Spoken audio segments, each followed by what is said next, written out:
Trump veut punir New York parce qu'il accuse le nouveau maire d'être communiste. Oui. So, Donald Trump, since I know you're watching, I have four words for you. Turn the volume up. Déjà, Mamdani, c'est qui? Parce qu'il arrive, il fait déjà le fou avec Trump. Qui est-ce? C'est qui ce fou? C'est un émigré ougandais musulman de 34 ans. On dit qu'il a réussi à conquérir le cœur des jeunes et des minorités en se rangeant du côté de la Palestine, de religion, des pauvres et des gens issus de quartiers. Est-ce que c'est purement politique? Je pense. Est-ce que je peux le prouver? Non. Plus d'1 million de portes ont été frappées pour distribuer des tracts de sa campagne. On dit qu'il a surtout compris l'importance des réseaux des jeunes, comme TikTok, où les autres ne sont pas ou peu. Il s'est créé une mini-armée et le tsunami a tout emporté quand il a gagné ce 4 novembre avec plus de 50% des voix. C'est énorme, parce qu'il y avait 3 candidats. Ça veut dire que les autres 50%, ils se les partagent entre les deux autres. C'est énorme 50% des voix. Parce que ça se tombe, ça a fait peut-être du 30-20 sur les deux derniers ou du 25-25, mais il a pris 50% des voix à lui tout seul, c'est énorme. C'est énorme. Avant de se proposer en tant que maire, il s'est aussi essayé au rap. Alors, au rap, parce que bon. Donc, la plus grande ville des États-Unis va être dirigée par un ancien rappeur immigré. Super. Si le candidat communiste Zoran Mamdani gagne l'élection, je ne fournirai à New York que le strict minimum de fonds fédéraux. En tant que communiste, il mènerait cette ville à l'échec, voire à la ruine. Que vous aimiez ou non Andrew Cuomo, vous n'avez pas vraiment le choix. Vous devez voter pour lui en espérant qu'il fasse un fantastique travail. Pour comprendre pourquoi Trump dit cette dinguerie, je vais vous citer dans les grandes lignes le programme de Mamdani parce que communisme, bus gratuit, crèche gratuite, construction de 200 000 logements sociaux, enlever plus ou moins 20% du budget de la police pour créer des équipes civiles qui feront du social au lieu d'envoyer la police réprimander les petits délits. Ouais, on a bien entendu, ouais. On parle d'une ville où il y a autant d'armes que de gangsters en circulation et on veut diminuer l'effectif et le budget de la police. Super. Créer des épiceries gérées par la ville avec des prix bradés pour permettre aux New-Yorkais de mieux vivre. Gérer l'augmentation des loyers, instaurer une nouvelle taxe de 2% pour tous les riches et grosses entreprises, et surtout ne pas stopper le flux d'immigration continu que subit New York et que Donald Trump veut arrêter. C'est un petit peu exagéré, mais en vrai, il veut créer une ville d'assistés, perfusée aux aides de la ville, elle-même perfusée aux aides et aux subsides fédéraux que Trump va couper d'ailleurs. C'est super. Là, New York, ça va devenir Détroit, le Détroit d'il y a quelques années. Plus d'argent dans les caisses de la ville, plus de commerce, plus de travail, service public, finito, les gens sont plus payés, ils arrêtent de travailler. Ça va être la faillite totale. S'ils continuent, alors j'exagère peut-être parce que c'est New York, c'est la ville du capitalisme, c'est la capitale du capitalisme. Ça va fortement chuter, les gens vont partir, hein. Un riche, quand tu lui prends plus d'argent que la normale, on va dire, s'il y a un trop gros changement, il va partir dans une ville ou un état beaucoup, beaucoup, beaucoup, beaucoup plus avantageux et on sait qu'il y en a. Si c'est pas en Amérique, ça se repart de toute façon. Donc là, ils vont faire fuir tout le monde. C'est super, c'est super. Ça va vraiment être une ville de gangsters où ça va être le Far West. Littéralement le Far West, en fait.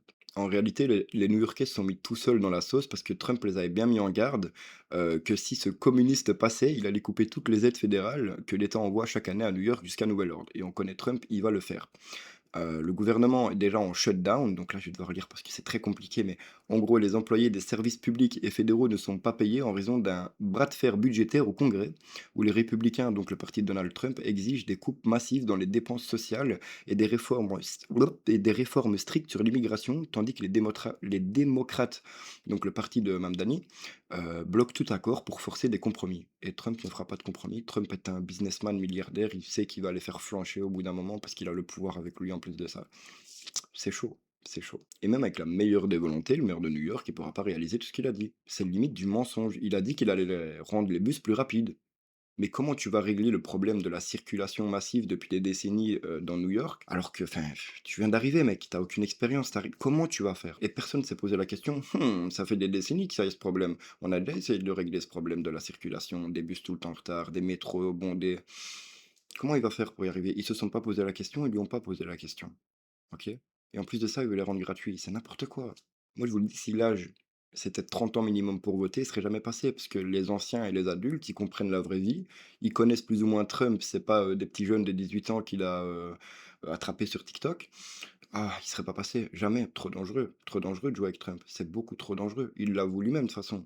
Mamdani l'avoue lui-même, c'est dangereux de jouer avec Trump. Et ils vont avoir du mal, mais ils vont se relever, parce que je crois pas, Trump va gagner, comme d'hab. Donc en gros, c'est l'Amérique dans toute sa splendeur. Un ancien rappeur immigré devient le maire de la plus grande ville du pays le plus puissant au monde. Voilà. Voilà où on en est. Je veux juste revenir sur un point avant de finir. Il veut enlever plus ou moins 20% du budget de la police pour le consacrer à des unités civiles sociales. Il veut que des médiateurs sociaux règlent des soucis de voisinage, des petits délits et j'en passe. Il veut aussi supprimer les brigades problématiques. Ça peut être une bonne chose si elles sont vraiment problématiques, mais si c'est problématique parce que c'est les brigades style la ICE qui sont anti-immigrés, tout ça, et que lui est pour les immigrés, pro-immigrés, elles sont pas réellement problématiques, frérot. En gros, ils croient encore au discours du dialogue positif pour des rues sans criminalité. Ça n'existe plus. New York, c'est 140 délits majeurs et agressions graves par jour, presque 40 braquages par jour. C'est aussi presque 400 délits et agressions mineures, et ce sont les chiffres de ce mois de septembre. C'est récent, je vous le mets en description, c'est récent. Alors certes, le crime baisse par rapport à l'année passée, mais c'est peut-être parce que la police fait un travail de fou. Et lui, ce malade mental, veut supprimer des effectifs et prendre 20, 15, 20% du budget de la police. C'est n'importe quoi, c'est la plus grande ville du pays. Tu peux pas faire ça. Ils vont faire quoi les médiateurs sociaux civils quand une fusillade va éclater en plein milieu d'un conflit de voisinage? Parce qu'ils ont dit qu'ils allaient s'occuper des petits conflits de voisinage, des petits problèmes des SDF et tout ça, des drogués. Ok, mais quand il y en a un qui va sortir une arme parce qu'il est sous crack et qui va commencer à tirer sur tout le monde, ils vont faire quoi? Ils vont lui lancer un caillou? On fait quoi dans ce moment-là?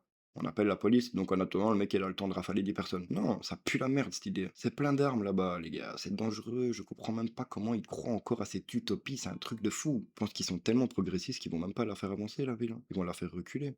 C'est un truc de fou. Ils ont le syndrome de la part du gâteau. Chacun veut sa part du gâteau. Donc, eux, on s'en fout. On va faire des lois, on va voter pour nous. On s'en fout du bien de la ville, on s'en fout du bien du pays. C'est ça, en fait. C'est ça le progressiste à la con. J'espère avoir raison sur la chute de New York dans les 2 années maximum à venir. Ça donnerait une leçon à tous ces gauchistes wokistes qui veulent créer leur propre monde idéal et raser toutes les traces culturelles et historiques de leur pays. Je l'ai noté. Accueillir la misère du monde, c'est une chose. Il s'agira ensuite de l'assumer sans pleurer pour de l'aide. Voilà. New York will remain a city of immigrants, a city built by immigrants, powered by immigrants,